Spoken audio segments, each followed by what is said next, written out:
By 1750 through 1800, in this 50-year period, regional differences become apparent.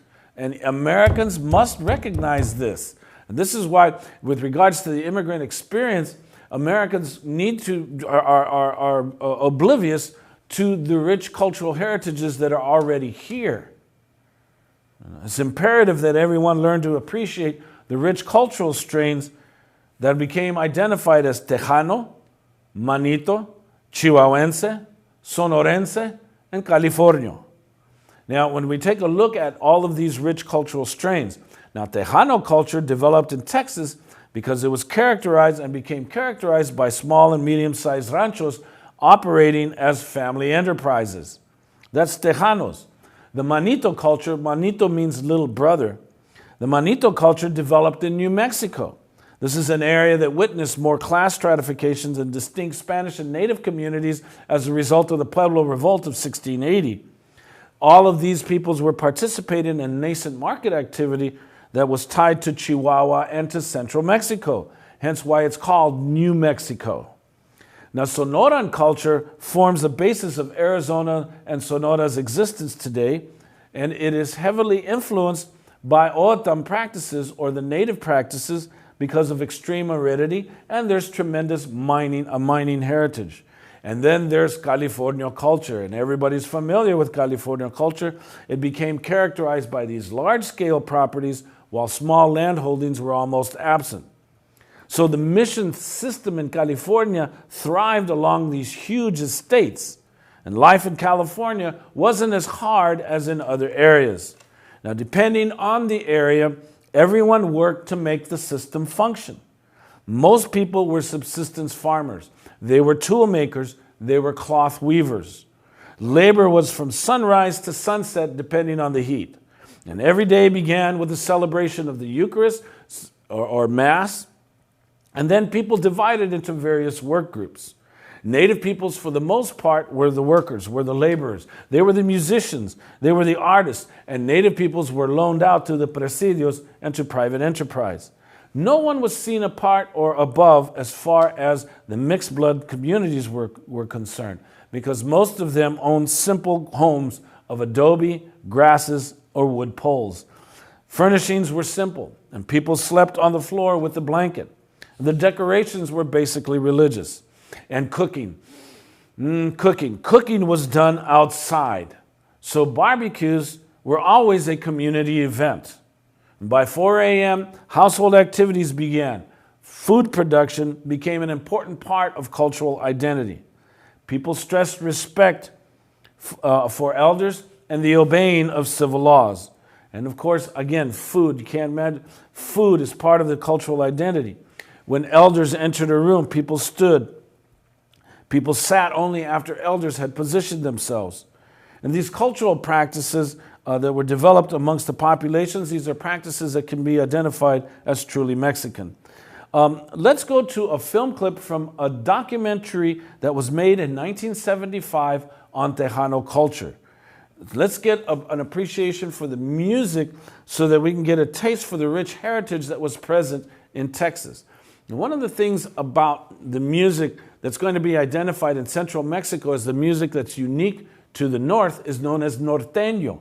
But where did norteño have its origins from? Well, it was the native peoples, because when the native peoples began to celebrate the Christian traditions, the Catholic traditions, when the mission came around, the native peoples appreciated the new gifts, and they wanted to learn. They learned the fiddle, they learned the accordion, and what would happen is, of course, they recognized they got new gifts, they got new animals, especially the chicken and the rooster.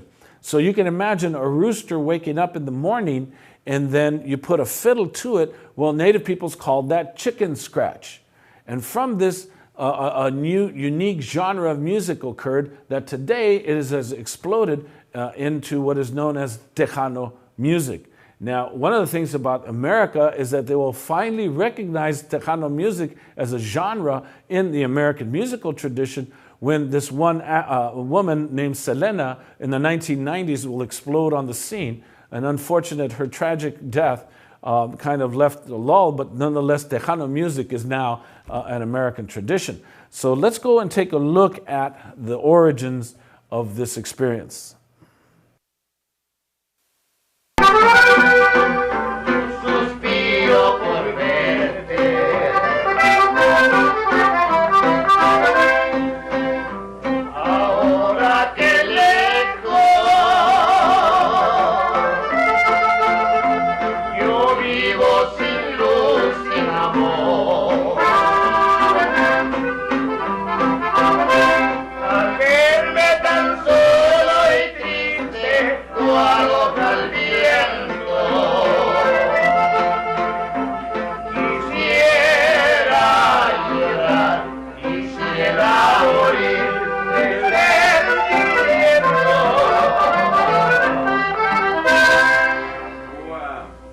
To tell you the truth, I consider myself, since I was young, a Texas Mexican. Of course, it's like every Texans here, they consider themselves Texans, and then they're Americans, but we really are Americans and then we're Texans. But we like to bring up our state. And that's what I believe all the time, Texas Mexicans, but we're really Texas Americans, should be Mexican Americans. In Spanish, I call myself a Tejano. Even when I go to Mexico, I do some business in Mexico, and I tell them I'm a Tejano. So they know that I'm not from Mexico. So they know that, and I have friends over there that have never visited the United States, and when they had visited over here, they come in with a sort of a way of thinking that everybody in Texas wears boots. He said, "Where are your boots?" Well, it's a false impression, because not everybody wears boots in Texas.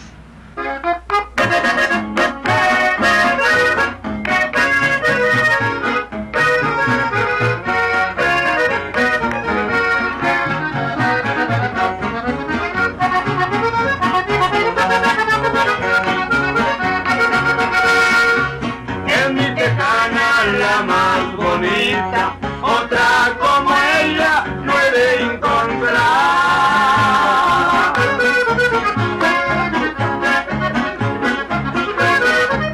Con sus besitos me dio la vida, con sus miradas me hizo llorar.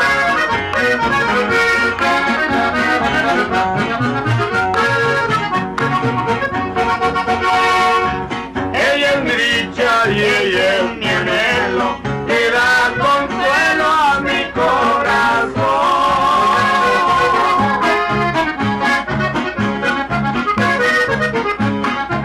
Tengo el orgullo de ser el dueño de la más bella de esta región.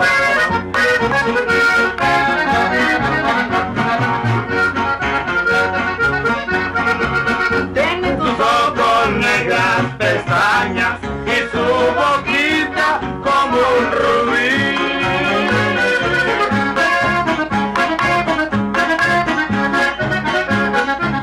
En mi memoria llevo grabado todos los besos que yo le di.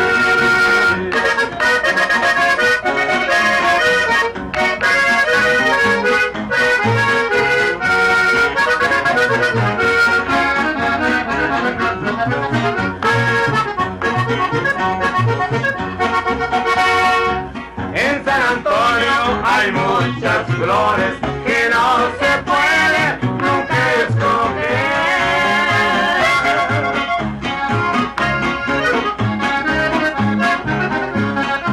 Porque mirarlas son predilectas, que Dios las hizo con su poder.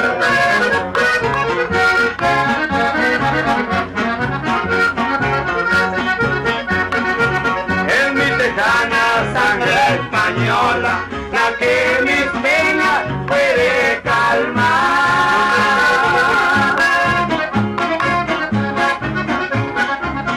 Una morena de ojos negros que sus amores no he de olvidar.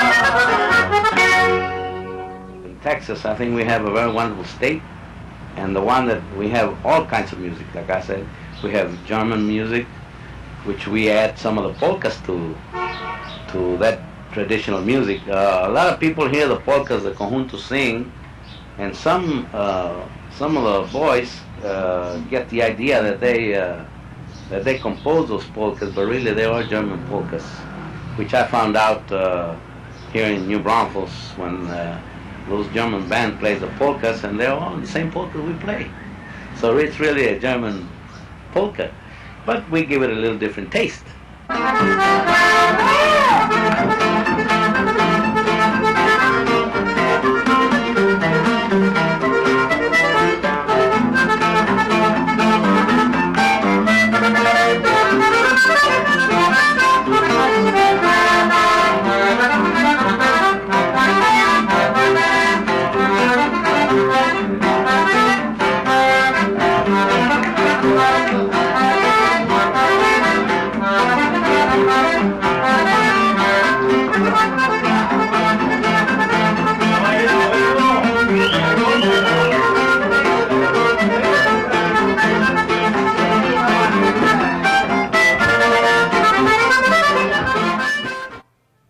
All right, that's the norteño variety of Mexican music that's just so important.